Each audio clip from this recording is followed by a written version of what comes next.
निर्विशेषशून्यवादी पाश्चात्यदेशतारिणे जय श्री कृष्ण चैतन्य प्रभु नित्यानंद श्री अद्वैता गदाधर श्रीवासादि गौरभक्तवृंदा हरे कृष्ण कृष्ण कृष्ण हरे हरे हरे राम राम राम हरे हरे।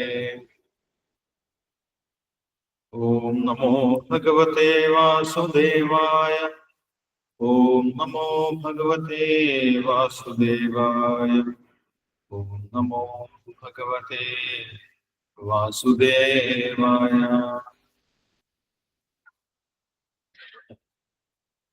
ഹരേ കൃഷ്ണ. നമ്മളിവിടെ വായിക്കുന്നത് ഭഗവത്ഗീത യഥാരൂപം. ഇസ്കോൺ സ്ഥാപകാചാര്യൻ കൃഷ്ണകൃപാമൂർത്തി AC ഭക്തിവേദാന്ത സ്വാമി ശ്രീല പ്രഭുപാദ വിവർത്തനവും ഭാവാർത്ഥവും നൽകിയിട്ടുള്ള ഭഗവത്ഗീത യഥാരൂപത്തിലെ 18ാമത്തെ അധ്യായമാണ് നമ്മൾ വായിക്കുന്നത്. സന്യാസത്തിന്റെ പരിപൂർണത. അർജുനൻ ഈ അധ്യായത്തിന്റെ ആദ്യത്തെ ശ്ലോകത്തിൽ തന്നെ സന്യാസത്തിന്റെയും ത്യാഗത്തിന്റെയും തത്വം എന്താണ്, അതിന്റെ ഉദ്ദേശം എന്താണ്, എന്തിനു വേണ്ടിയിട്ടാണ് സന്യാസം എടുക്കുന്നത്, എന്താണ് ത്യാഗത്തിന്റെ ഉദ്ദേശം എന്ന് ചോദിച്ചിട്ടുണ്ടായിരുന്നു. ഭഗവാൻ അതെല്ലാം വിശദമായിട്ട് പറഞ്ഞു കൊടുത്തു. ത്യാഗം എന്ന് പറയുന്നത് കർമ്മത്തെ ത്യജിക്കുന്നതല്ല, കർമ്മഫലത്തെ ത്യജിക്കുന്നതാണ് യഥാർത്ഥ ത്യാഗം എന്ന് ഭഗവാൻ പറഞ്ഞു കൊടുത്തു. സന്യാസമാണെങ്കിലും എല്ലാവിധ കർമ്മങ്ങളെയും ത്യജിക്കുന്നില്ല. കാമ്യകർമ്മങ്ങളെയാണ്, ഭൗതിക ആഗ്രഹത്തിന് പുറത്തുള്ള കർമ്മങ്ങളെയാണ് സന്യാസി ത്യജിക്കേണ്ടത്. എല്ലാ കർമ്മങ്ങളെയും ത്യജിക്കേണ്ട ആവശ്യമില്ല. യജ്ഞദാന തപസ്സുകളെ ഒരിക്കലും സന്യാസി ത്യജിക്കേണ്ട ആവശ്യമില്ല, ത്യജിക്കരുത് എന്ന് പറഞ്ഞിട്ടുണ്ടായിരുന്നു. കാരണം യജ്ഞവും ദാനവും തപസ്സും സന്യാസിയെ പോലും ശുദ്ധമാക്കുന്നതാണ്. പാവനാനി മനീഷിനാം യജ്ഞദാന തപകർമ്മ പാവനാനി മനീഷിനാം എന്ന് ഭഗവാൻ പറഞ്ഞിട്ടുണ്ടായിരുന്നു. അതിനുശേഷം ഭഗവാൻ ത്യാഗത്തെ കുറിച്ച് പറഞ്ഞു കൊടുത്തു. ത്യാഗത്തിനും ഗുണഭേദങ്ങളുണ്ട്. 3 തരം ഗുണങ്ങൾക്കനുസരിച്ച് 3 തരം ത്യാഗങ്ങളുണ്ട് എന്ന് ഭഗവാൻ പറഞ്ഞിട്ടുണ്ടായിരുന്നു. സത്വഗുണത്തിലുള്ള ത്യാഗം, രജോഗുണത്തിലുള്ള ത്യാഗം, അതേപോലെ തമോഗുണത്തിലുള്ള ത്യാഗം. സ്വന്തം കടമകളൊക്കെ മോഹം കൊണ്ട്, തെറ്റിദ്ധാരണകൾ കൊണ്ട് ഉപേക്ഷിക്കുന്നതാണ് തമോഗുണത്തിലുള്ള ത്യാഗം. ചെയ്യാൻ ബുദ്ധിമുട്ടാണെന്ന് കരുതി ഉപേക്ഷിക്കുന്നതാണ്, ഒരു കർമ്മത്തെ ഉപേക്ഷിക്കുന്നതാണ് രജോഗുണത്തിലുള്ള ത്യാഗം. ഇത് ഞാൻ ചെയ്യേണ്ടതാണ്, എന്റെ കടമയാണ് എന്ന് കരുതി കർമ്മം ചെയ്യുന്നു, പക്ഷെ ആ കർമ്മഫലത്തെ ത്യജിക്കുന്നതാണ് സാത്വികോണത്തിലുള്ള ത്യാഗം എന്ന് ഭഗവാൻ ത്യാഗത്തിന്റെ വിവിധമായിട്ടുള്ള ഗുണഭേദങ്ങളെ കുറിച്ച് പറഞ്ഞു കൊടുത്തിട്ടുണ്ടായിരുന്നു. അതിനുശേഷം ഭഗവാൻ പറഞ്ഞു, കർമ്മഫലത്തെ ത്യജിച്ചുകൊണ്ട് ഒരു വ്യക്തി കർമ്മം ചെയ്യുകയാണെങ്കിൽ ആ വ്യക്തി യഥാർത്ഥ സന്യാസിയാണ്. അങ്ങനെ കർമ്മഫലങ്ങളെ ത്യജിച്ച സന്യാസിക്ക് ഈ ലോകത്തിലോ അടുത്ത ജന്മത്തിലോ കർമ്മഫലങ്ങൾ, താൻ ചെയ്ത കർമ്മത്തിന്റെ ഫലങ്ങൾ അനുഭവിക്കേണ്ടി വരില്ല എന്ന് പറഞ്ഞിട്ടുണ്ടായിരുന്നു. അല്ലാത്തവർക്ക് അതൊക്കെ അനുഭവിക്കണം. കർമ്മഫലത്തെ ത്യജിക്കാത്തവർക്ക്, കർമ്മഫലം ഭഗവാന് സമർപ്പിക്കാത്തവർക്ക് അതെല്ലാം ഭാവിയിൽ അനുഭവിക്കേണ്ടി വരും. അനിഷ്ടമിഷ്ടം മിശ്രഞ്ച ത്രിവിധം കർമ്മണ ഫലം. അനിഷ്ടമിഷ്ടം മിശ്രഞ്ച ത്രിവിധം കർമ്മണ ഫലം 12ാമത്തെ ശ്ലോകത്തിൽ ഭഗവാൻ പറഞ്ഞിട്ടുണ്ട്. 3 തരത്തിലുള്ള കർമ്മഫലങ്ങൾ കർമ്മഫലം ത്യജിക്കാത്തവർക്ക് ഭാവിയിൽ അനുഭവിക്കേണ്ടി വരും. അത് ചിലപ്പോൾ അനിഷ്ടമായിരിക്കാം. അനിഷ്ടം എന്ന് പറഞ്ഞു കഴിഞ്ഞാൽ ജീവാത്മാവിന് ദുരിതങ്ങൾ നൽകുന്ന കർമ്മങ്ങൾ അനിഷ്ടം. ഇഷ്ടമായിരിക്കാം, ചിലപ്പോൾ ഇഷ്ടമായിരിക്കാം. അതായത് ജീവാത്മാവിന് ഭൗതികമായിട്ടുള്ള സുഖം നൽകുന്ന കർമ്മങ്ങൾ, സ്വർഗീയമായിട്ടുള്ള കർമ്മഫലങ്ങൾ. ചിലപ്പോൾ മിശ്രമായിരിക്കാം, രണ്ടും കൂടി കലർന്നതായിരിക്കാം. ഇങ്ങനെയുള്ള കർമ്മഫലങ്ങളൊക്കെ ജീവാത്മാവിന് ഭാവിയിൽ അനുഭവിക്കേണ്ടി വരും. എങ്ങനെയാണെങ്കിൽ കർമ്മഫലത്തിൽ ആഗ്രഹത്തോടു കൂടിയാണ് കർമ്മം ചെയ്യുന്നതെങ്കിൽ. കർമ്മഫലം ഭഗവാന് സമർപ്പിച്ചുകൊണ്ട് കർമ്മം ചെയ്യുന്നവർക്ക് ഒരിക്കലും ഈ 3 തരത്തിലുള്ള കർമ്മഫലങ്ങളും അനുഭവിക്കേണ്ട ആവശ്യമില്ല എന്ന് ഭഗവാൻ പറഞ്ഞു. അനിഷ്ടമിഷ്ടം മിശ്രം ച ത്രിവിധം കർമ്മണ ഫലം ഭവതി അത്യാഗിനാം പ്രേത്യ നതു സന്യാസിനാം ക്വചിത്. സന്യാസിനാം കർമ്മഫലങ്ങളൊക്കെ ത്യജിച്ചവന് ഈ 3 തരത്തിലുള്ള കർമ്മഫലങ്ങളും അനുഭവിക്കേണ്ട ആവശ്യമില്ല എന്ന് പറഞ്ഞിട്ടുണ്ടായിരുന്നു. അതിനുശേഷം ഭഗവാൻ ഒരു കർമ്മം ചെയ്യുന്നതിന് ആവശ്യമായിട്ടുള്ള 5 ഘടകങ്ങളെ കുറിച്ച് വിവരിച്ച് പറഞ്ഞു കൊടുത്തു. സാഖ്യ സിദ്ധാന്തം അനുസരിച്ച് ഒരു കർമ്മം ചെയ്യുന്നതിന് 5 ഘടകങ്ങൾ ആവശ്യമാണ് എന്ന് പറഞ്ഞു കൊടുത്തു. ആ 5 ഘടകങ്ങൾ ഏതൊക്കെയാണെന്ന് പറഞ്ഞു കൊടുത്തു. അധിഷ്ഠാനം തഥാകർത്ത കരണം ച പൃഥഗ്വിധം വിവിധാശ്ച പൃഥക് ചേഷ്ട ദൈവം ചൈമാത്ര പഞ്ചമം. 14ാമത്തെ ശ്ലോകത്തിൽ പറയും ഒരു കർമ്മം ചെയ്യണമെങ്കിൽ 5 ഘടകങ്ങൾ ആവശ്യമാണ്. കർമ്മം ചെയ്യാൻ ഒരു ശരീരം ആവശ്യമാണ്, അതാണ് അധിഷ്ഠാനം. തഥാ കർത്ത, ആ ശരീരത്തിൽ ജീവൻ ഉണ്ടായിരിക്കണം. കർമ്മം ചെയ്യാൻ ജീവാത്മാവ് ഉണ്ടായിരിക്കണം, അതാണ് കർത്താവ്. കരണംച പൃഥഗ്വിധം, ശരീരത്തിൽ പ്രവർത്തിക്കുന്ന വ്യത്യസ്തങ്ങളായിട്ടുള്ള ഇന്ദ്രിയങ്ങൾ ഉണ്ടായിരിക്കണം. കരണം എന്ന് പറയുന്നത് ഇന്ദ്രിയങ്ങളാണ്. അപ്പോൾ ജീവനുള്ള ശരീരം ഉണ്ടാകണം, ശരീരത്തിൽ പ്രവർത്തിക്കുന്ന ഇന്ദ്രിയങ്ങൾ ഉണ്ടായിരിക്കണം. വിവിധാശ്ച പൃഥക് ചേഷ്ട, ആ കർമ്മം ചെയ്യുന്നതിനുള്ള ഒരു ഇച്ഛയുണ്ടായിരിക്കണം, ഒരു ദൃഢനിശ്ചയം ഉണ്ടായിരിക്കണം. ദൃഢനിശ്ചയം ഉണ്ടെങ്കിൽ മാത്രമേ ഒരു കർമ്മം ചെയ്യാൻ സാധിക്കൂ. ഒരു ഇച്ഛ, പൃഥക് ചേഷ്ട, അത് ചെയ്യാനുള്ള ശ്രമം ഉണ്ടായിരിക്കണം. ഇങ്ങനെ 4 ഘടകങ്ങൾ ഉണ്ടായിരിക്കണം. അതിനു പുറമെ ദൈവം ചൈമാത്ര പഞ്ചമം, ദൈവം പരമാത്മാവിന്റെ അനുമതിയും ഉണ്ടായിരിക്കണം. ഇങ്ങനെ പരമാത്മാവിന്റെ അനുമതിയോടുകൂടി ഈ 4 ഘടകങ്ങളും ചേർന്നാണ് ഒരു കർമ്മം ചെയ്യുന്നത്. അപ്പോൾ ഈ 5 ഘടകങ്ങളെ നമ്മൾ ഒരു കർമ്മം ചെയ്യുന്ന സമയത്ത് കണക്കിലെടുക്കണമെന്നാണ് ഭഗവാൻ പറയുന്നത്. ശരീരം കൊണ്ടും വാക്കുകൊണ്ടും മനസ്സുകൊണ്ടും ചെയ്യുന്ന 3 തരത്തിലുള്ള കർമ്മങ്ങളും ഈ 5 ഘടകങ്ങൾ കൊണ്ടാണ് ചെയ്യുന്നത് എന്നാണ് ഭഗവാൻ പറയുന്നത്. ശരീരം കൊണ്ടായാലും മനസ്സുകൊണ്ടായാലും വാക്കുകൊണ്ടായാലും ചെയ്യുന്ന പ്രവൃത്തികളൊക്കെ ഈ 5 ഘടകങ്ങളുടെ സഹായത്തോടു കൂടി തന്നെയാണ് ചെയ്യുന്നത്. അത് ന്യായമാണെങ്കിലും വിപരീതമാണെങ്കിലും, ധാർമ്മികമാണെങ്കിലും അധാർമികമാണെങ്കിലും, വേദവിധി പ്രകാരമാണെങ്കിലും അല്ലെങ്കിലും എല്ലാം 5 ഘടകങ്ങൾ എന്തായാലും ഒരു കർമ്മം ചെയ്യുന്നതിന് അത്യാവശ്യമാണ് എന്ന് ഭഗവാൻ പറയുന്നു. ഈ 5 ഘടകങ്ങളെ കണക്കിലാക്കാതെ, അതിനെ പരിഗണിക്കാതെ ഞാൻ തന്നെയാണ് കർമ്മങ്ങളൊക്കെ ചെയ്യുന്നത്, എനിക്കിഷ്ടമുള്ളതെല്ലാം ചെയ്യാൻ സാധിക്കും എന്ന് വിചാരിക്കുകയാണെങ്കിൽ ആ വ്യക്തിക്ക് യഥാർത്ഥ ബുദ്ധിയില്ല എന്ന് ഭഗവാൻ പ്രഖ്യാപിക്കും. 16ാമത്തെ ശ്ലോകത്തിൽ ഭഗവാൻ പറയുന്നുണ്ട്, ഒരു കർമ്മം ചെയ്യുന്നതിന് ഈ 5 ഘടകങ്ങൾ ആവശ്യമാണ് എന്ന് മനസ്സിലാക്കാത്ത ഒരു വ്യക്തിയുടെ ബുദ്ധി എന്താണ്? അത് യഥാർത്ഥ ബുദ്ധിയല്ല, അത് ദുർമതിയാണ്. ദുർമതി, അവന് ബുദ്ധിയില്ല, മൂഢനാണ് എന്ന് പറയും. 5 ഘടകങ്ങളെ കണക്കിലാക്കാത്ത വ്യക്തി മൂഢനാണ് എന്ന് പറയുന്നത്.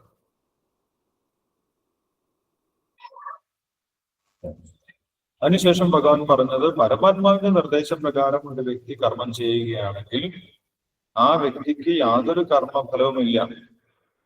പരമാത്മാവിന്റെ നിർദ്ദേശപ്രകാരമാണ് ഒരു വ്യക്തി കർമ്മം ചെയ്യുന്നതെങ്കിൽ ആ വ്യക്തിക്ക് യാതൊരു കർമ്മഫലവും അനുഭവിക്കേണ്ട ആവശ്യമില്ല. കാരണം എന്താണ്? അത് പരമാത്മാവിന്റെ ഇച്ഛപ്രകാരം ചെയ്യുന്ന കർമ്മമാണ് എന്ന് പറഞ്ഞിട്ടുണ്ടായിരുന്നു. അപ്പോൾ അങ്ങനെ പറയാൻ കാരണം അർജുനന് ഈ കർമ്മം ചെയ്യുന്നത്, യുദ്ധം ചെയ്യുന്നത് വലിയ പാപമാണ് എന്നുള്ള ഒരു ചിന്തയുണ്ടായിരുന്നു. പാപമേവാശ്രയേതസ്മാൻ ഹത്വൈതാൻ ആദദായിനം, ഞാൻ ഇവരെയൊക്കെ കൊന്നു കഴിഞ്ഞാൽ എനിക്ക് പാപം ഉണ്ടാകും, ഇവരെല്ലാം ഗുരുക്കന്മാരാണ് അല്ലെ. ഗുരുവിനെ ഹത്വാഹി മഹാനുഭാവാൻ ശ്രേയോ ഭോക്തും ഭൈക്ഷമബീഹലോകെ അത്വാർത്ഥ കാമാസ്തു ഗുരുനിഹൈവ ഭുഞ്ജീയ ഭോഗാൻ രുതിരപ്രതിത്ഥാൻ. ഇവരെ കൊന്നിട്ട് നേടുന്ന രാജ്യം എങ്ങനെയുള്ളതായിരിക്കും? ഗുരുക്കന്മാരെ കൊന്നിട്ടുള്ള രക്തക്കറ പുരണ്ടതായിരിക്കും. അങ്ങനെയുള്ള ഒരു രാജ്യം എനിക്ക് ആവശ്യമില്ല. പാപം പുരണ്ട രാജ്യമാണ് എനിക്ക് ലഭിക്കാൻ പോകുന്നത്, അതെനിക്ക് ആവശ്യമില്ല, അത് വളരെ തെറ്റാണ് എന്ന് അർജുനൻ ചിന്തിച്ചിട്ടുണ്ടായിരുന്നു. കാരണം ഈ യുദ്ധം നടക്കുന്നത് എനിക്ക് വേണ്ടിയിട്ടാണ് എന്ന് അർജുനന് ഒരു ചിന്തയുണ്ടായിരുന്നു. ഈ യുദ്ധം നടക്കുന്നത് തനിക്ക് വേണ്ടിയിട്ടാണ്, ഇത് ഭഗവാന്റെ ഇച്ഛയാണ് എന്നുള്ള കാര്യം അർജുനൻ ആദ്യം മനസ്സിലാക്കിയിട്ടുണ്ടായിരുന്നില്ല. പക്ഷെ പിന്നീട് ഭഗവാൻ പറഞ്ഞു കൊടുക്കുന്നുണ്ട്, ഇതെല്ലാം എന്റെ പദ്ധതി പ്രകാരമാണ്. 11-ാമത്തെ അധ്യായത്തിൽ വിശ്വരൂപ ദർശനത്തിന് ശേഷം ഭഗവാൻ പറയുന്നുണ്ട്, നിമിത്തമാത്രം ഭവസവ്യസാചി എന്ന് പറഞ്ഞു കൊടുക്കുന്നുണ്ട്. ഇവരൊക്കെ ഞാൻ നേരത്തെ വധിച്ചു കഴിഞ്ഞിട്ടുണ്ട്, ഈ അതിന്റെ ഒരു നിമിത്തം മാത്രമായാൽ മതി.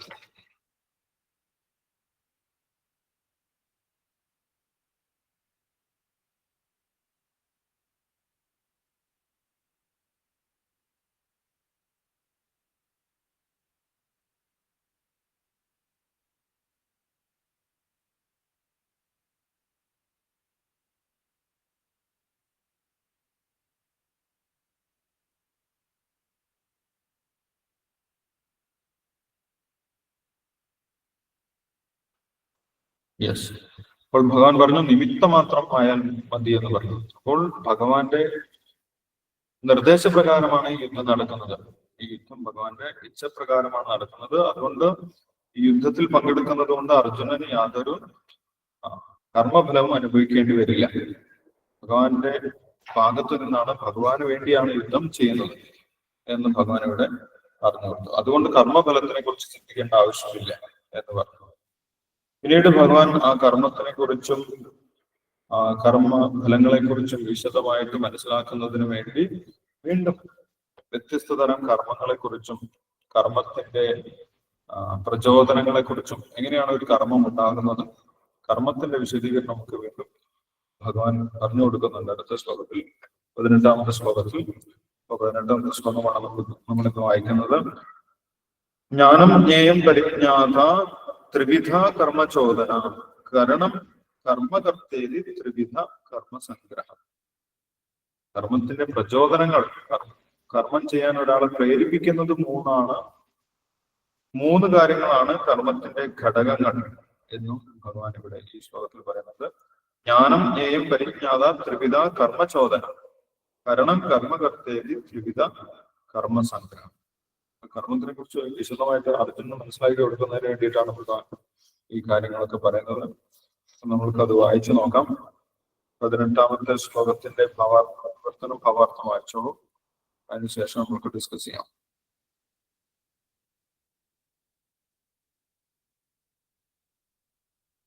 യെസ്, ആരാണ് വായിക്കുന്നത്? ഹരേ കൃഷ്ണ. ഹരേ കൃഷ്ണ. ഓം നമോ ഭഗവതേ വാസുദേവായ. ജ്ഞാനം ജ്ഞേയം പരിജ്ഞാത ത്രിവിധ കർമ്മചോദന കരണം കർമ്മകർമ്മേതി ത്രിവിധ കർമ്മസംഗ്രഹ. വിവർത്തനം. ജ്ഞാനം, ജ്ഞാനവിഷയം, ജ്ഞാനി എന്നീ 3 ഘടകങ്ങളാണ് കർമ്മത്തിന് പ്രേരകങ്ങൾ. ഇന്ദ്രിയങ്ങൾ, കർമ്മം, കർത്താവ് എന്നിവ അതിന്റെ ഘടകങ്ങളും. ഭാവാർത്ഥം. ചില പ്രവൃത്തി നിത്യകർമ്മങ്ങൾക്ക് 3 തരം പ്രേരകങ്ങളുണ്ട്. ജ്ഞാനം, ജ്ഞാനവിഷയം, ജ്ഞാനി എന്നിവ കർമ്മോപകരണങ്ങൾ. കർമ്മം, കർത്താവ് എന്നിവയെ കർമ്മഘടകങ്ങൾ എന്ന് പറയുന്നു. മനുഷ്യന്റെ ഏതൊരു പ്രവൃത്തിക്കും ഈ മൂലഘടകങ്ങൾ ഉണ്ടായിരിക്കും. പ്രവൃത്തിക്ക് മുമ്പായി ഒരു പ്രേരണയുണ്ട്. ഇതിനെ പ്രചോദനം എന്ന് പറയുന്നു. പ്രവൃത്തി ആരംഭിക്കുന്നതിന് മുമ്പ് തയ്യാറാക്കപ്പെടുന്ന പരിപാടി യഥാർത്ഥ കർമ്മത്തിന്റെ സൂക്ഷ്മ രൂപമത്രേ. അതിൽ നിന്ന് കർമ്മം രൂപമെടുക്കുന്നു. ആദ്യമായി വിചാരം, വികാരം, ഇച്ഛ എന്നീ മാനസിക പ്രക്രിയകളിലൂടെ കടന്നു പോരണം. ഏതു കർമ്മത്തിനും ഇതാണ് പ്രചോദനം. പ്രവർത്തനത്തിനുള്ള പ്രചോദനം ലഭിക്കുന്നത് കർമ്മശാസ്ത്രത്തിൽ നിന്നായാലും ആധ്യാത്മിക ഗുരുവിൽ നിന്നായാലും അവയ്ക്ക് വ്യത്യാസമില്ല. കർത്താവും പ്രചോദനവും ഉള്ളപ്പോൾ സർവേന്ദ്രിയ കേന്ദ്രമായ മനസ്സുൾപ്പെടെയുള്ള ഇന്ദ്രിയങ്ങളുടെ സഹായത്തോടെ യഥാർത്ഥ കർമ്മം രൂപം കൊള്ളുന്നു. ഒരു ക്രിയയുടെ എല്ലാ ഘടകങ്ങളുടെയും ആകത്തുകയാണ് കർമ്മസംഗ്രഹം എന്ന് പറയപ്പെടുന്നത്. ഹരേ കൃഷ്ണ. ഹരേ കൃഷ്ണ പ്രഭുജി. ഹരേ കൃഷ്ണ. ഹരേ കൃഷ്ണ. താങ്ക് യു ലീല മാതാജി. ഹരേ കൃഷ്ണ. അപ്പോൾ കർമ്മത്തിന്റെ സൂക്ഷ്മ രൂപത്തിനെ കുറിച്ചാണ് ഭഗവാൻ ഇവിടെ പറയുന്നത്. എങ്ങനെയാണ് ഒരു കർമ്മം രൂപം കൊള്ളുന്നത്? നമ്മളൊരു വ്യക്തി കർമ്മം ചെയ്യുമ്പോൾ മാത്രമേ ആ വ്യക്തി കർമ്മം ചെയ്തതായിട്ട് അറിയുന്നുള്ളൂ. പക്ഷെ യഥാർത്ഥത്തിൽ അതിന്റെ മുന്നേ തന്നെ ആ വ്യക്തി ആ കർമ്മത്തിനെ കുറിച്ച് ഒരുപാട് ചിന്തിക്കുന്നുണ്ട്. ഒരുപാട് തവണ മനസ്സിൽ ചിന്തിച്ച് ആ കർമ്മം ചെയ്യണം എന്നുള്ള ഒരു തോന്നലുണ്ടായി. അതിനെക്കുറിച്ച് വീണ്ടും വീണ്ടും ചിന്തിച്ച് അതൊരു വികാരമായിട്ട് മാറി. അതിനെക്കുറിച്ച് വീണ്ടും ചിന്തിച്ച് അത് ഒരു ഇച്ഛയായിട്ട് മാറി, ഒരു ദൃഢനിശ്ചയമായി മാറിയതിനു ശേഷമാണ് ഒരു വ്യക്തി പ്രവർത്തനം ചെയ്യുന്നത്. അപ്പോൾ അങ്ങനെ പ്രവർത്തനം ചെയ്യണമെങ്കിൽ അതിനൊരു കാരണം ഉണ്ടാകും. ആ കാരണത്തിനാണ് പ്രചോദനം എന്ന് പറയുന്നത്. എന്തുകൊണ്ട് ആ വ്യക്തി ഇങ്ങനെ ഒരു പ്രവൃത്തി ചെയ്തു? അപ്പോൾ ആ വ്യക്തി ഏതെങ്കിലും ഒരു വിഷയത്തെ കുറിച്ച് എവിടെന്നെങ്കിലും കേട്ടിട്ടുണ്ടാവും, ഒരു അറിവ് ലഭിച്ചിട്ടുണ്ടാവും.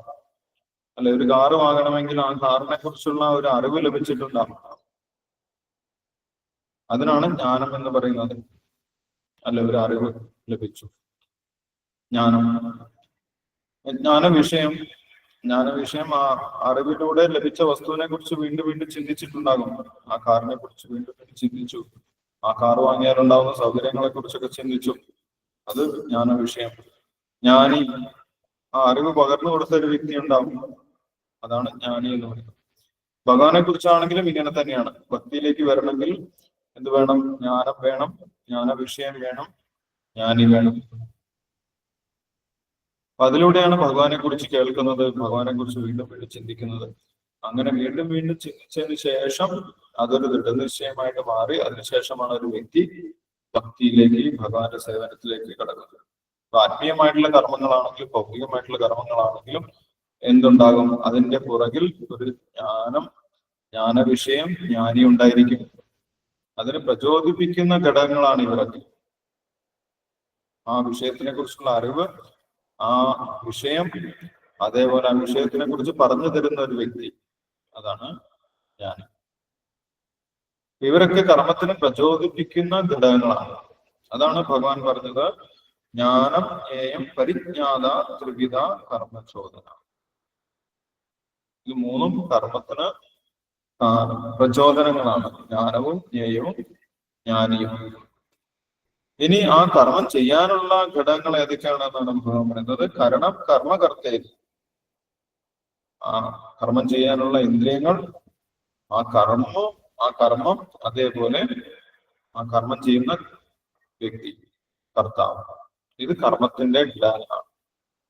കർമ്മത്തിന് പ്രചോദനം മൂന്നാണെന്ന് പറഞ്ഞു, കർമ്മം ചെയ്യാനുള്ള ഘടകങ്ങൾ മൂന്നാണെന്ന് ഭഗവാൻ പറഞ്ഞു. അപ്പോൾ ആദ്യം കർമ്മ രൂപം കൊണ്ടുവന്നത് ആ പ്രചോദനങ്ങളിൽ നിന്നാണ്. എന്തെങ്കിലും ഒരു പ്രേരണ ലഭിച്ചിട്ടാണ് നമ്മൾ കർമ്മം ചെയ്യുന്നത്. അല്ലെങ്കിൽ ആരെങ്കിലും പറഞ്ഞു തന്നിട്ടാണ് നമ്മൾ നാമം ജപിക്കുന്നത്. ആദ്യം തന്നെ നമ്മൾ നാമം ജപിക്കുന്നില്ല. ആരെങ്കിലും പറഞ്ഞു തരും നാമം ജപിക്കണം, നല്ലതാണ്, അതാണ് നമ്മൾ ചെയ്യേണ്ടത്, നമ്മുടെ എല്ലാവിധ ദോഷങ്ങളും മാറും. ഇങ്ങനെയൊക്കെ നമ്മൾ കേട്ട് പിന്നെ നമ്മൾ നാമം ജപിക്കണം. അല്ലെ, അതേപോലെ ഭഗവത്ഗീത വായിക്കണമെങ്കിൽ ആരെങ്കിലും പറഞ്ഞു തരണം, ഭഗവത്ഗീത ദിവസം വായിക്കാൻ നല്ലതാണ്. അതിനാണ് പ്രചോദനം എന്ന് പറയുന്നത്. നമ്മളെ പ്രേരിപ്പിക്കുന്ന ഘടകം ഇതാണ് പ്രചോദനം. അത് ജ്ഞാനമാകാം, ജ്ഞേയമാകാം, അല്ലെങ്കിൽ ജ്ഞാനവിഷയമാകാം. ഇതൊക്കെ നമ്മളെ പ്രചോദിപ്പിക്കുന്നതാണ്. അങ്ങനെ അതിനെക്കുറിച്ച് വീണ്ടും വീണ്ടും ചിന്തിച്ച് മനസ്സിൽ ഉറപ്പ് വരുത്തി ഇത് ശരിയാണോ തെറ്റാണോ എന്നൊക്കെ ചിന്തിച്ച് അതിന്റെ നല്ല വശങ്ങളെ കുറിച്ചൊക്കെ മനസ്സിലാക്കി അത് ചെയ്യാൻ വേണ്ടി നമ്മൾ ഒരുപാട് ചിന്തിക്കും. പെട്ടെന്നൊന്നും നമ്മൾ നാമം ജപിക്കാൻ തുടങ്ങുന്നില്ല. അതിനെക്കുറിച്ച് ഒരുപാട് ചിന്തകൾ മനസ്സിലൂടെ കടന്നുപോയി, ഞാൻ എന്തായാലും നാമം ജപിക്കും, അല്ലെങ്കിൽ 16 മാല ഞാൻ ജപിക്കും, അത് ആദ്യം തന്നെ ചെയ്യും എന്നൊക്കെ പറഞ്ഞിട്ട് തീരുമാനമാകണമെങ്കിൽ ഒരുപാട് സമയമെടുക്കും. കാരണം എന്താണ്? അതിനെക്കുറിച്ച് മനസ്സിൽ ഇങ്ങനെ ചിന്തിച്ചുകൊണ്ടിരിക്കുകയാണ്. ശരിയാണോ തെറ്റാണോ, എന്ത് വിചാരിക്കും, മറ്റുള്ളവർ എന്ത് വിചാരിക്കും, അല്ലെ കുടുംബക്കാരെന്ത് വിചാരിക്കും എന്നൊക്കെ അങ്ങനെ ചിന്തിക്കും. അങ്ങനെ അവസാനം എന്തായാലും തീരുമാനമെടുക്കും. ആ തീരുമാനം എടുത്തതിന് ശേഷമാണ് കർമ്മം പുറത്തേക്ക് വരുന്നത്. അപ്പോഴാണ് കർമ്മം നമ്മൾ കാണുന്നത്. പക്ഷെ അതിന്റെ പുറകിൽ എത്രയോ ചിന്താഗതികൾ അതിന്റെ മുന്നേ കടന്നുപോയിട്ടുണ്ട്. അത് പ്രചോദനമാണ്, ആ കർമ്മത്തിന്റെ പ്രചോദനങ്ങളാണ് എന്നാണ് ഭഗവാൻ പറയുന്നത്. ഇനി ഭഗവാൻ പറയുന്നു, ഈ ജ്ഞാനവും കർമ്മവും കർത്താവും ഈ ഗുണങ്ങളാൽ ബാധിക്കപ്പെടുന്നതാണ്. ജ്ഞാനമാണെങ്കിലും കർമ്മമാണെങ്കിലും കർത്താവാണെങ്കിലും സത്വരജസ്തമോ ഗുണങ്ങളാൽ ബാധിക്കപ്പെടുന്നതാണ്. അതിന്റെ ഗുണഭേദമുണ്ട് എന്നാണ് പറയുന്നത്. എല്ലാ ജ്ഞാനവും ഒരേപോലെയല്ല. എല്ലാ ജ്ഞാനവും ഒരേപോലെയല്ല. സാത്വികമായിട്ടുള്ള ജ്ഞാനമുണ്ട്, രാജസികമായിട്ടുള്ള ജ്ഞാനമുണ്ട്, അതേപോലെ തമോ ഗുണത്തിലുള്ള ജ്ഞാനമുണ്ട്. എല്ലാ ജ്ഞാനവും ഒരേപോലെയുള്ള ജ്ഞാനമല്ല. കർമ്മമാണെങ്കിലും അങ്ങനെ തന്നെ, എല്ലാ കർമ്മവും ഒരേ നിലവാരത്തിലുള്ളതല്ല. ത്രിദൈവ ഗുണഭേദത അടുത്ത ശ്ലോകത്തിൽ പറഞ്ഞു. 3 തരത്തിൽ അതിന് ഗുണഭേദമുണ്ട്. സാത്വികമായിട്ടുള്ള കർമ്മമുണ്ട്, രാജസികമായിട്ടുള്ള കർമ്മമുണ്ട്, അതേപോലെ താമസികമായിട്ടുള്ള കർമ്മമുണ്ട്. കർത്താവും അങ്ങനെ തന്നെ. കർമ്മം ചെയ്യുന്ന ഒരു വ്യക്തിയും എല്ലാവരും ഒരേ ഗുണത്തിലുള്ളവരല്ല. സാത്വികരായിട്ടുള്ള വ്യക്തികളുണ്ട്, രാജസികരായിട്ടുള്ള വ്യക്തികളുണ്ട്, അതേപോലെ താമസികരായിട്ടുള്ള വ്യക്തികളുമുണ്ട്. അപ്പൊ ജ്ഞാനത്തിനും കർമ്മത്തിനും കർത്താവിനും ഗുണഭേദങ്ങളുണ്ട് എന്നാണ് ഭഗവാൻ പറയുന്നത്. പ്രോച്യതേ ഗുണസംഖ്യാനെ യഥാവത്സുണു താന്യമേ.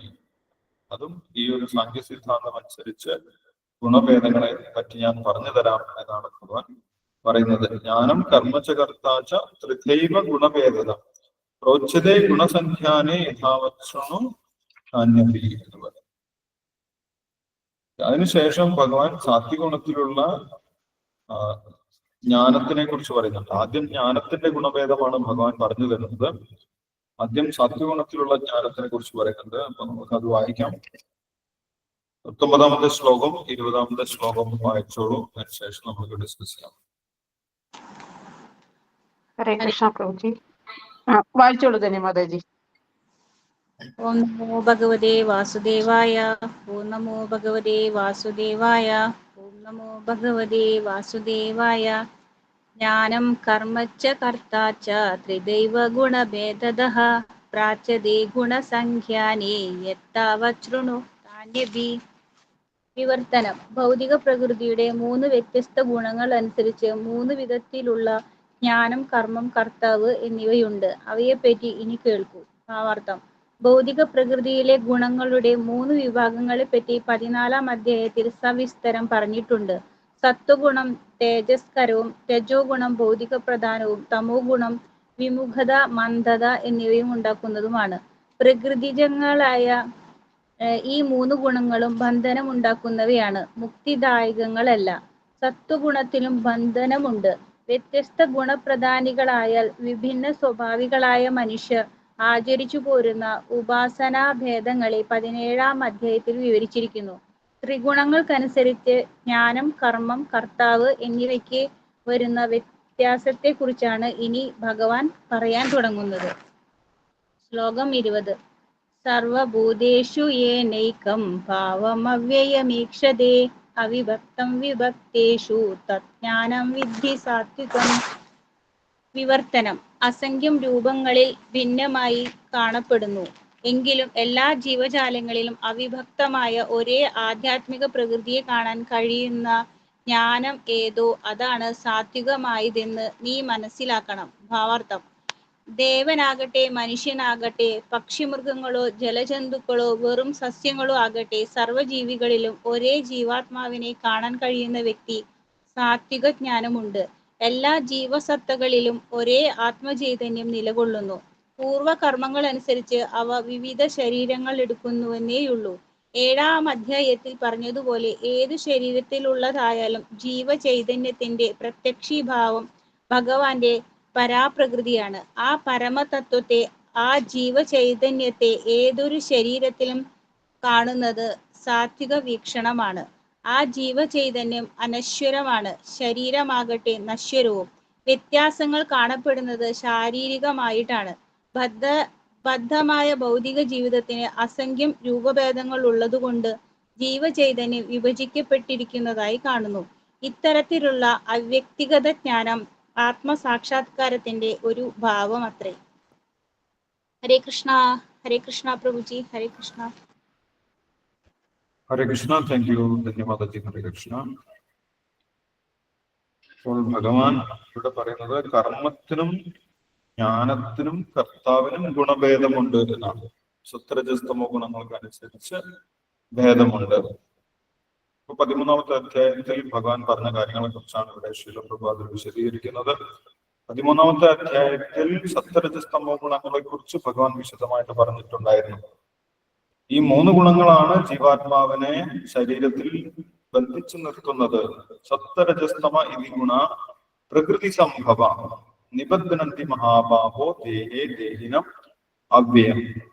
അവ്യനായിട്ടുള്ള ജീവാത്മാവിനെ ഭൗതിക ശരീരത്തിൽ ബന്ധിച്ചു നിർത്തുന്നത് 3 ഗുണങ്ങളാണ്. സത്വഗുണം, രജോ ഗുണം, തമോ ഗുണം. 3 ബന്ധനങ്ങൾ തന്നെയാണ് എന്നാണ്.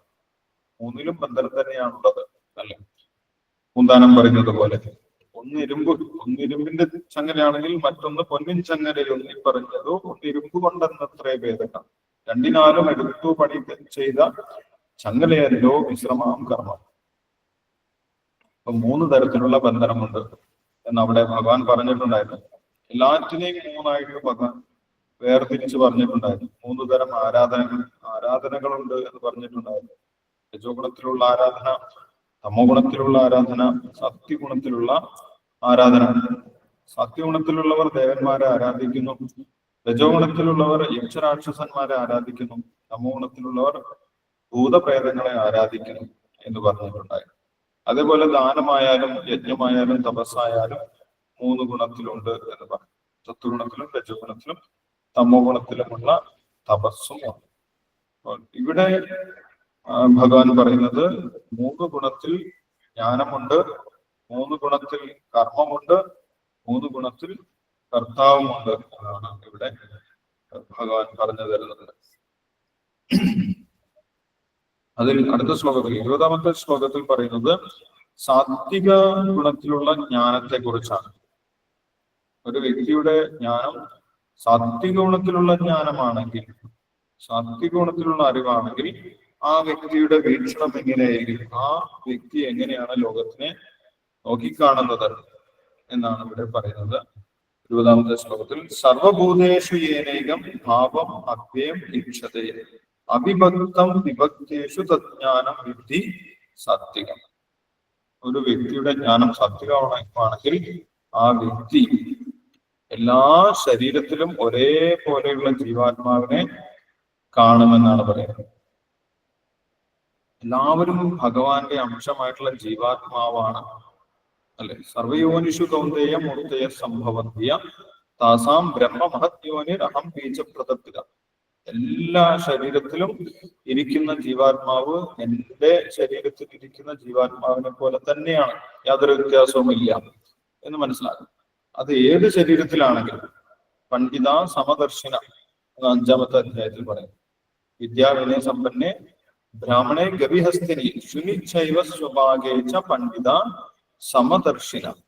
ഒരു ആനയാണെങ്കിലും ഒരു ബ്രാഹ്മണനെ കണ്ടാലും, അതേപോലെ ഒരു പശുവിനെ കണ്ടാലും, ഒരു നായയെ കണ്ടാലും, ഒരു ചണ്ടാലിനെ കണ്ടാലും, ആരെ കണ്ടു കഴിഞ്ഞാൽ അവരിലെല്ലാം അവരുടെ ഹൃദയത്തിൽ ഇരിക്കുന്ന ജീവാത്മാവ് ഒരേപോലെയാണ്.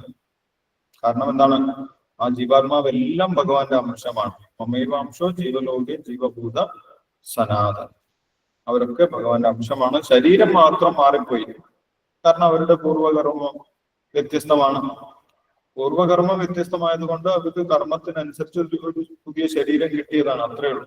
കർമ്മണ ദൈവ നേത്രേണ ജന്തുർദേഹോപത്തേ. പക്ഷെ ആ ജീവൻ സെയിമാണ്, ജീവൻ ഒരേപോലെ തന്നെയാണ്. ഇങ്ങനെ കാണുന്ന ദർശനമാണ്, ഇങ്ങനെ കാണാൻ സഹായിക്കുന്ന ജ്ഞാനമാണ് സാത്വികമായിട്ടുള്ള ജ്ഞാനം എന്നാണ് പറയുന്നത്. ഇങ്ങനെ ആരെങ്കിലും പഠിപ്പിക്കുന്നുണ്ടെങ്കിൽ അത് സാത്വികമായിട്ടുള്ള ജ്ഞാനമാണ് പഠിപ്പിക്കുന്നത്. എല്ലാവരെയും ഒരേപോലെ കാണണം, എല്ലാവരിലും ഇരിക്കുന്ന ജീവാത്മാവ് ഒരേപോലെയാണ്, വ്യത്യാസവുമില്ല. ശരീരം മാത്രം വ്യത്യസ്തമായിട്ടുള്ള ശരീരമാണെങ്കിലും അതാണ് ഇവിടെ പറയുന്നത്. അവിഭക്തം വിഭക്തേഷു. വിഭക്തം എന്ന് പറഞ്ഞു കഴിഞ്ഞാൽ വ്യത്യസ്തമാണ്. വിഭക്തം വ്യത്യസ്തമായിട്ടുള്ള ശരീരമാണ്, പക്ഷെ അതിലിരിക്കുന്ന ജീവാത്മാവോ അവിഭക്തം, ഒരേപോലെയുള്ളതാണ്, മാറ്റമില്ലാത്തതാണ് എന്ന് കാണുന്ന ജ്ഞാനം, തജ്ഞാനം വിദ്ധി സാത്വികം. ഈ ജ്ഞാനമാണ് സാത്വിക ജ്ഞാനം എന്ന് പറയുന്നത്. സർവഭൂതേഷു ഏനേകം. അതിന് ഒരു ശ്ലോകം ഇവിടെ ശ്രീലപ്രഭാതം ഭാവാർത്ഥത്തിൽ വിശദീകരിക്കുന്നുണ്ട്. 7ാമത്തെ അധ്യായത്തിൽ പറയുന്നുണ്ട് എന്നാണ് പറയുന്നത് അല്ലെ, നമ്മൾ വായിച്ചു.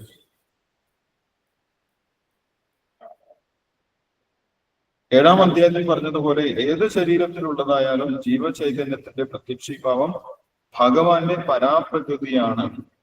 7-ാമത്തെ അധ്യായത്തിൽ പരാപ്രകൃതിയെ കുറിച്ച് പറഞ്ഞത് അല്ല. അപരേയമിതസ്ത്വന്യാം പ്രകൃതിം വിദ്ധിമേ പരാം ജീവഭൂതാം മഹാബാഹോ യേദം ധാര്യതേ ജഗത് എന്ന് പറയുന്നത് 4-ാമത്തെ ശ്ലോകം ആണെന്ന് തോന്നുന്നു. 7.4 ആണ്. അപ്പോൾ ഭഗവാൻ അവിടെ എല്ലാ ജീവജാലങ്ങളും ഭഗവാന്റെ പരാപ്രകൃതിയായിട്ട് പറയുന്നുണ്ട്. അപരേമിതസ്ത്വന്യാം പ്രകൃതി വിദ്ധിമേ പരാ ജീവഭൂതാം മഹാബാഹോ യേദം ധാര്യതേ ജഗത്. ഈ ജഗത്തിനെ ഉപയോഗിക്കുന്ന, ഈ ശരീരങ്ങളെയൊക്കെ ഉപയോഗിക്കുന്ന ജീവാത്മാക്കളെല്ലാം എന്റെ പരാപ്രകൃതിയാണ്, എന്റെ ഉത്തമമായിട്ടുള്ള പ്രകൃതിയാണ്, എന്റെ ഉയർന്ന ശക്തിയാണ് എന്ന് ഭഗവാൻ അവിടെ പറയുന്നു. പരാപ്രകൃതി അതെല്ലാ ജീവജാലങ്ങളും എന്ന് വീണ്ടും എടുത്തു പറയുന്നുണ്ട്. ഏതദ് യോനീരി ഭൂതാനി സർവാണീത്യുപധാരയ അഹം കൃഷ്ണസ്യ ജഗത പ്രഭവ പ്രളയസ്ഥത എന്ന് 7-ാമത്തെ അധ്യായത്തിൽ ഭഗവാൻ പറയുന്നത്. ഏതെങ്കിലും ജീവജാലങ്ങളല്ല, എല്ലാ ജീവജാലങ്ങളും. ഏതദ് യോനീനി ഭൂതാനി സർവാണീത്യുപധാരയ അഹം കൃഷ്ണസ്യ ജഗത പ്രഭവ പ്രളയസ്ഥത. അതെല്ലാം ഭഗവാന്റെ തന്നെ ശക്തിയിൽ നിന്ന് വന്നിട്ടുള്ളതാണ്. ഈ ജ്ഞാനമാണ് സാത്വികമായിട്ടുള്ള ജ്ഞാനം. അങ്ങനെ സാത്വികമായിട്ടുള്ള ജ്ഞാനത്തിൽ കാണുന്ന ഒരു വ്യക്തി എല്ലാവരിലും ഭഗവാന്റെ അംശമാണ് ഇരിക്കുന്നത് എന്ന് മനസ്സിലാക്കും. ഇതാണ് സാത്വികമായിട്ടുള്ള ജ്ഞാനം. ഇനി രജോഗുണത്തിലുള്ള ജ്ഞാനത്തെ കുറിച്ച് ഭഗവാൻ പറയുന്നുണ്ട്. ഒരു വ്യക്തി രജോഗുണത്തിലുള്ള ജ്ഞാനമാണ് സ്വീകരിക്കുന്നതെങ്കിൽ മറ്റുള്ളവരെ എങ്ങനെയാണ് കാണുന്നത്? അത് 21-ാമത്തെ ശ്ലോകത്തിൽ പറയുന്നുണ്ട്. പൃഥക്ത്വേന ജ്ഞാനം നാനാഭാവാൻ പൃഥക് വിധാൻ വേത്തി സർവേഷു ഭൂതേഷു സജ്ഞാനം വിദ്ധി രാജസം. എന്നാണ് അവിടെ പറയുന്നത് എന്ന് ശ്രീല പ്രഭുപാദർ വിശദീകരിക്കുന്നുണ്ട്. നമുക്ക് വായിച്ചു നോക്കാം. 21-ാമത്തെ ശ്ലോകം വായിച്ചോളൂ. അതിന് ശേഷം നമുക്ക് ഡിസ്കസ് ചെയ്യാം. ഹരേ കൃഷ്ണ പ്രഭുജി. തുളസി മാതാജി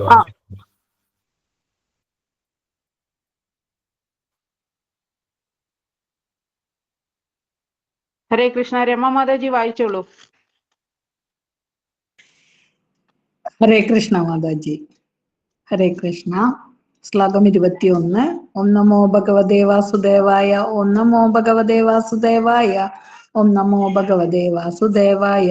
പൃഥക്ത്വേന തു തജ്ഞാനം നാനാഭാവാൻ പൃഥക് വിധാൻ വേത്തി സർവേഷു ഭൂതേഷു യജ്ഞാനം വിദ്ധി രാജസം. ഓരോ ശരീരത്തിലും വെവ്വേറെ തരത്തിലുള്ള ഓരോ ജീവാത്മാവ് കുടികൊള്ളുന്നു എന്ന് തോന്നിക്കുന്ന ജ്ഞാനം രാജസമാണ് എന്ന് നീ മനസ്സിലാക്കണം. ഭാവാർത്ഥം ശ്രീല പ്രഭുപാദ് ജയ്. ഭൗതിക ശരീരമാണ് ജീവാത്മാവെന്നും ദേഹനാശത്തോടെ അവയുടെ ബോധം നഷ്ടമാകുന്നുവെന്നുമുള്ള അറിവ് രജോ ഗുണത്തിലുള്ളതാണ്. ഈ ജ്ഞാനത്തിന്റെ വെളിച്ചത്തിൽ അവബോധ വികാസത്തിന്റെ വൈവിധ്യമനുസരിച്ചാണ് ശരീരങ്ങൾക്ക് വ്യത്യാസമുണ്ടാകുന്നത്. അല്ലെങ്കിൽ അവബോധത്തെ ആവിഷ്കരിക്കുന്ന ഒരാത്മാവില്ല താനും. അതനുസരിച്ച് ശരീരത്തിനപ്പുറം ആത്മാവെന്നൊന്നില്ല, ശരീരം തന്നെ ആത്മാവ്. ആ അറിവനുസരിച്ച് അവബോധം താൽക്കാലികമാണ്. മറ്റൊരു വിധത്തിലും പറയപ്പെടുന്നു, സർവജ്ഞനും സർവവ്യാപിയുമായ ഒരു ആത്മാവുണ്ട്, വെവ്വേറെ ജീവാത്മാക്കളില്ല. ക്ഷണികമായ ഒരു അജ്ഞാനത്തിന്റെ പ്രത്യക്ഷീഭാവമാണ് ശരീരം. അതിനപ്പുറം ജീവാത്മാവോ പരമാത്മാവോ ഇല്ല. രജോ ഗുണത്തിൽ നിന്നുദിക്കുന്ന സിദ്ധാന്തങ്ങളാണ് ഇവയെല്ലാം. ഹരേ കൃഷ്ണ. ഹരേ കൃഷ്ണ പ്രഭു. ഹരേ കൃഷ്ണ. ഹരേ കൃഷ്ണ. താങ്ക് യു മാതാജി. ഹരേ കൃഷ്ണ. അപ്പോൾ ഓരോ ശരീരത്തിനും അനുസരിച്ച് ജീവാത്മാവ് വ്യത്യസ്തമാണ്. ജീവാത്മാവിനൊരു പ്രത്യേക സ്വഭാവമൊന്നുമില്ല എന്ന് വിചാരിക്കുന്നതാണ് രജോ ഗുണത്തിലുള്ള ജ്ഞാനം. ചില ആളുകൾ പറയും മനുഷ്യന് മാത്രമേ ജീവാത്മാവുള്ളൂ, മനുഷ്യ ശരീരത്തിൽ മാത്രമേ ജീവാത്മാവുള്ളൂ, മറ്റുള്ള ശരീരങ്ങളിലൊന്നും ജീവാത്മാവില്ല, അതുകൊണ്ട് അവരെ കൊല്ലാം, അവരെ കൊന്ന് തിന്നാം എന്ന് പറയും അല്ലെ. മനുഷ്യനെ കൊല്ലാൻ പാടില്ല, മറ്റു ജീവികളെയൊക്കെ കൊല്ലാം. അതെന്താണ്? പൃഥക് ഭാവം. പൃഥക് ഭാവം, വേറെ വേറെ ഭാവം. ഓരോ ശരീരത്തിനോടും വേറെ വേറെ ഭാവം. സാത്വികഗുണത്തിൽ എന്ത് ഭാവമായിരുന്നു? എല്ലാ ശരീരത്തിലും ഒരേപോലെ ജീവാത്മാക്കളുണ്ട്. എല്ലാ ശരീരത്തിലും ഒരേപോലെ ഭഗവാന്റെ അംശമായിട്ടുള്ള ജീവാത്മാക്കളുണ്ട്. അതുകൊണ്ട് എല്ലാവരെയും ഒരേപോലെയാണ് പരിഗണിക്കേണ്ടത്, എല്ലാവരെയും ഒരേപോലെയാണ് കാണേണ്ടത്. പണ്ഡിത സമദർശനം, അത് സാത്വികഗുണത്തിലുള്ള ജ്ഞാനമായിരുന്നു. രജോ ഗുണത്തിലാവുമ്പോൾ ഓരോരുത്തരോടും വേറെ വേറെ സ്വഭാവമാണ് കാണിക്കുന്നത്. ഓരോരുത്തരിലും വ്യത്യസ്ത തരത്തിലുള്ള ജീവാത്മാവാണുള്ളത്, അല്ലെങ്കിൽ ജീവാത്മാവ് തന്നെ ഇല്ല എന്ന് ചിലപ്പോൾ പറയും. ചില രജോ ഗുണത്തിലുള്ള സിദ്ധാന്തങ്ങൾ പറയുന്നത് എല്ലാം ബ്രഹ്മമാണ്, വേറെ വേറെ ജീവാത്മാവില്ല, അജ്ഞാനം കൊണ്ട് ജീവാത്മാവ് ഉണ്ടെന്ന് തോന്നുന്നതാണ് എന്നൊക്കെ പറയും. ഇതൊക്കെ രജോ ഗുണത്തിലുള്ള സിദ്ധാന്തമാണ് എന്നാണ് പറയുന്നത്. അതുകൊണ്ട് അവർക്ക് പൊതുവായിട്ടുള്ളൊരു കാഴ്ചപ്പാടില്ല. മനുഷ്യനിലും മറ്റു ജീവജാലങ്ങളിലും എല്ലാം ഒരേപോലെയാണ്, ഒരേപോലെയുള്ള ജീവാത്മാവ് ഇരിക്കുന്നുണ്ട് എന്ന് പറഞ്ഞു കഴിഞ്ഞാൽ അവർക്ക് ബോധ്യപ്പെടുകയില്ല, അവർക്ക് ബോധ്യപ്പെടാൻ സാധിക്കില്ല, അവർക്ക് അത് സ്വീകരിക്കാൻ സാധിക്കില്ല. അത് രജോ ഗുണത്തിലുള്ള ജ്ഞാനം കൊണ്ടാണ്. എല്ലാ ജീവജാലങ്ങളും ഒരേപോലെ ജീവാത്മാവിനെ കാണാൻ അവർക്ക് സാധിക്കുന്നില്ല. വേറെ വേറെയാണ്, ശരീരം വേറെ വേറെയാണ്, അതേപോലെ ജീവാത്മാവും വേറെ വേറെയാണ് എന്നാണ് അവർ വിചാരിക്കുന്നത്. പൃഥക്തേന ജ്ഞാനം നാനാഭാവാൻ പൃഥക്വിധ, നാനാ ശരീരങ്ങൾ അനുസരിച്ച് നാനാതരം ജീവാത്മാക്കളാണ് എന്നാണ് അവർ വിചാരിക്കുന്നത്. അതുകൊണ്ട് അവര് മറ്റുള്ള ജീവജാലങ്ങളെയൊക്കെ അങ്ങനെ പരിഗണിക്കുന്നില്ല, ഒരേപോലെ പരിഗണിക്കാൻ അവർക്ക് സാധിക്കുന്നില്ല എന്നാണ് പറയുന്നത്. അപ്പോൾ വേറെ വേറെ ജീവജാലങ്ങളെ വേറെ വേറെ ആയിട്ട് കാണുന്നതിനെയാണ് രജോ ഗുണത്തിലുള്ള ജ്ഞാനം എന്ന് പറയുന്നത്. ഒരേപോലെയുള്ള ആത്മാവിനെ കാണാൻ അവർക്ക് സാധിക്കുന്നില്ല, അത് രജോ ഗുണത്തിലുള്ള ജ്ഞാനമാണ്. ഇനി അവരുടെ ജ്ഞാനം തമോ ഗുണത്തിൽ പെട്ടുപോയി കഴിഞ്ഞാലോ, തമോ ഗുണത്തിലുള്ള അറിവ്, തമോ ഗുണത്തിലും അറിവുണ്ട്, എല്ലാ അറിവും സാത്വികമല്ല, എല്ലാ അറിവും ഒരേപോലെ അല്ല എന്നാണ് പറയുന്നത്. അപ്പൊ തമോ ഗുണത്തിലുള്ള അറിവ് കൊണ്ട് അവരെന്താണ് മനസ്സിലാക്കുന്നത് എന്ന് 22ാമത്തെ ശ്ലോകത്തിൽ പറയുന്നുണ്ട്. 22ാമത്തെ ശ്ലോകം കൂടി നമുക്കിന്ന് വായിക്കാം. യത്തു കൃഷ്ണവദേകസ്മിൻ കാര്യേ സക്തം അഹൈതുകം അതത്വാർത്ഥവതൽപം ച തത്താമസം ഉദാഹരണം. വിവർത്തനം ഭാവാർത്ഥം വായിച്ചോളൂ. ഞാൻ വായിച്ചോട്ടെ ഗുരുജി, ഞാൻ വായിക്കട്ടെ. നളിനി മാതാജി വായിച്ചു. കാരണം കൂടാതെയും സത്യജ്ഞാനം നേടാതെയും എല്ലാം അതുതന്നെ എന്ന് കരുതി നിസ്സാര കാര്യത്തിൽ അതീവ താല്പര്യം കൊള്ളുന്നതുമായ അറിവ് തമോ ഗുണാത്മകമാണ്. ഭാവാർത്ഥം: ഒരു സാധാരണക്കാരന്റെ ജ്ഞാനം എല്ലായ്പ്പോഴും തമോ ഗുണത്തിലാണ്. കാരണം ബദ്ധമായ ജീവിതത്തിൽ എല്ലാവരും തമോ ഗുണത്തിലാണ് ജനിക്കുന്നത്. പ്രാമാണികരിൽ നിന്നോ ധർമ്മശാസ്ത്രങ്ങളിൽ നിന്നോ ജ്ഞാനം സമ്പാദിക്കാനാവാത്ത ഒരാളുടെ അറിവ് ശരീരത്തിനപ്പുറം പോവില്ല. ശാസ്ത്ര നിയമങ്ങൾക്കനുസരിച്ച് വേണം പ്രവർത്തിക്കാനെന്ന് അയാൾക്കറിയില്ല. അയാൾ ധനം തന്നെയായിരിക്കും ഈശ്വരൻ അറിവ്. എന്നാൽ ശാരീരിക ആവശ്യങ്ങൾ നിറവേറ്റാലും നിരപേക്ഷ തത്വവുമായി ഇത്തരം അറിവിന് യാതൊരു ബന്ധവുമില്ല. ഏതാണ്ട് ജന്തുക്കൾക്കുള്ള അറിവ് പോലെ തന്നെ ഇത്. ഭക്ഷണം, ഉറക്കം, സ്വയരക്ഷ, മൈഥുനം ഇത്രയേ ആവശ്യമുള്ളൂ. ഇതിനെയാണ് തമോ ഗുണജന്യമായ ജ്ഞാനം എന്ന് പറയുന്നത്. ദേഹാധീനനായ ജീവാത്മാവിനെ കുറിച്ച് ജ്ഞാനം സാത്വികവും ഭൗതിക യുക്തിയിൽ നിന്നും ഊഹാപോഹങ്ങളിൽ നിന്നും ജനിക്കുന്ന സിദ്ധാന്തങ്ങൾ രാജസവും, ശരീരത്തിന്റെ സംപ്രീതിക്കും സുരക്ഷിതത്വത്തിനും ഉതകുന്ന ജ്ഞാനം താമസവുമെന്ന് ചുരുക്കം. ഹരേ കൃഷ്ണ ഗുരുജി. ഹരേ കൃഷ്ണ. ഹരേ കൃഷ്ണ. താങ്ക് യു നളിനി മാതാജി. ഹരേ കൃഷ്ണ. അപ്പോൾ തമോ ഗുണത്തിലുള്ള ജ്ഞാനത്തിനെ കുറിച്ച് പറയുന്നുണ്ട്. അവർക്ക് ആത്മീയമായിട്ടുള്ള ഒരു ജ്ഞാനവും ഉണ്ടാവുകയില്ല എന്നാണ് പറയുന്നത്. ആത്മീയ നിലവാരത്തിനെ കുറിച്ച് ചിന്തിക്കാൻ തന്നെ അവർക്ക് സാധിക്കുകയില്ല. രജോ ഗുണത്തിലുള്ളവർ ശരീരത്തിന് അപ്പുറത്ത് എന്തോ ഉണ്ട് എന്ന് മനസ്സിലാക്കണം, പക്ഷെ അത് മനസ്സാണ് എന്നാണ് അവർ വിചാരിക്കുന്നത്. ശരീരത്തിന് അപ്പുറത്ത് എന്തോ ഉണ്ട്, അത് മനസ്സാണ്. മാനസികമായിട്ടുള്ള നിലവാരത്തിൽ വരെ അവർക്ക് എത്താൻ സാധിക്കും. പക്ഷെ തമോ ഗുണത്തിലുള്ളവർക്ക് ശരീരത്തിന്റെ ആവശ്യം തന്നെയാണ് എല്ലാം, അതിന്റെ അപ്പുറത്തേക്ക് ഒന്നുമില്ല എന്നാണ് അവര് വിചാരിക്കുന്നത്. യത്തു കൃഷ്ണവദേകസ്മിൻ കാര്യേ സക്തം അഹൈതുകം അതത്വാർത്ഥവതൽപം ച തത്താമസം ഉദാഹരണം. അവർക്ക് തത്വം, അവർക്ക് ആത്മാവിനെ കുറിച്ച് ഒരിക്കലും മനസ്സിലാക്കാൻ സാധിക്കും. ശരീരത്തിന്റെ ആവശ്യം തന്നെ എല്ലാം, ശരീരത്തിന് വേണ്ടി ജീവിക്കുക എന്നുള്ളതാണ് ജീവിതം. അത് കഴിഞ്ഞാൽ എല്ലാം കഴിഞ്ഞു എന്നാണ് അവർ വിചാരിക്കുന്നത്, അല്ലെ? കുറെ ഭക്ഷണം കഴിക്കണം, മരിക്കുന്നത് വരെ ജീവിക്കണം. അത്ര മാത്രമേ അവരുടെ ഫിലോസഫി ഉണ്ടാവൂ. അതാണ് അവർ ചിന്തിക്കുന്നത്. നമ്മൾക്കറിയാം, ശരീരത്തിന്റെ നിലവാരത്തിൽ എന്തൊക്കെയാണ് ആവശ്യം? ആഹാരം, നിദ്ര, ഭയം, മൈഥുനം. പ്രഭാതർ വിശദീകരിക്കുന്നുണ്ട്. കുറെ ആഹാരം കഴിക്കണം, പിന്നെ റെസ്റ്റ് എടുക്കണം, നിദ്ര, എവിടെയെങ്കിലും വിശ്രമിക്കണം, ഭയം.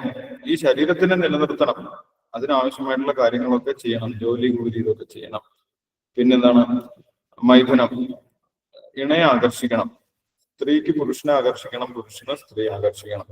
ഇത്ര മാത്രമേ ഉള്ളൂ ഒരു ശരീര നിലവാരത്തിൽ ചിന്തിക്കുന്ന ഒരാളുടെ ജീവിതം. അതിന്റെ അപ്പുറത്തേക്ക് ആത്മാവുണ്ടെന്നും മരിച്ചതിന് ശേഷം ജീവനുണ്ടെന്നും ഒക്കെ പറഞ്ഞു കഴിഞ്ഞാൽ അവർക്ക് ഒരിക്കലും അത് മനസ്സിലാക്കാൻ സാധിക്കുന്നില്ല. അത് അവർക്കൊരു കഥ പോലെ തോന്നുള്ളൂ, എന്തെങ്കിലും കഥ പറയുകയാണ് എന്ന് തോന്നുന്നു. അത്ര മാത്രമേ അവർക്ക് മനസ്സിലാക്കാൻ സാധിക്കുള്ളൂ. അതിന്റെ തത്വം, അതിന്റെ യാഥാർത്ഥ്യം മനസ്സിലാക്കാൻ അവർക്ക് ഒരിക്കലും സാധിക്കുന്നു. കാരണം എന്താണ്? അവരുടെ അറിവ് തമോ ഗുണത്തിലാണ്.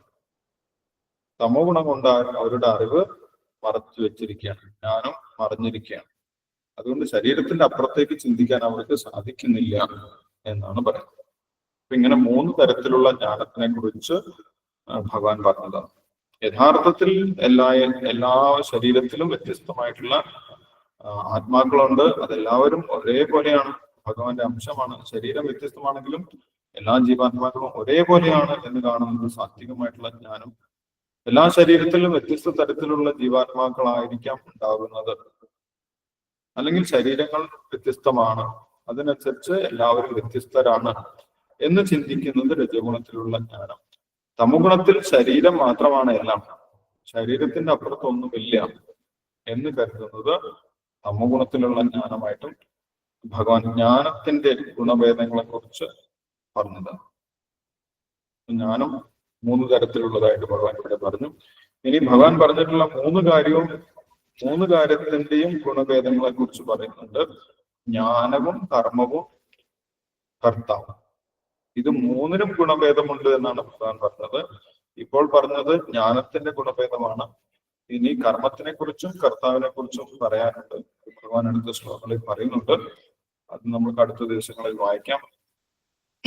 ഇപ്പോൾ വായിച്ചതിൽ എന്തെങ്കിലും സംശയമുണ്ടെങ്കിൽ നമുക്ക് ഡിസ്കസ് ചെയ്യാം. അതിനുശേഷം നമുക്ക് ശ്ലോകം തരാം. ഇപ്പോൾ വായിച്ചിരിക്കുന്ന ശ്ലോകങ്ങളിൽ എന്തെങ്കിലും സംശയമുണ്ടെങ്കിൽ നമുക്ക് ഡിസ്കസ് ചെയ്യാം.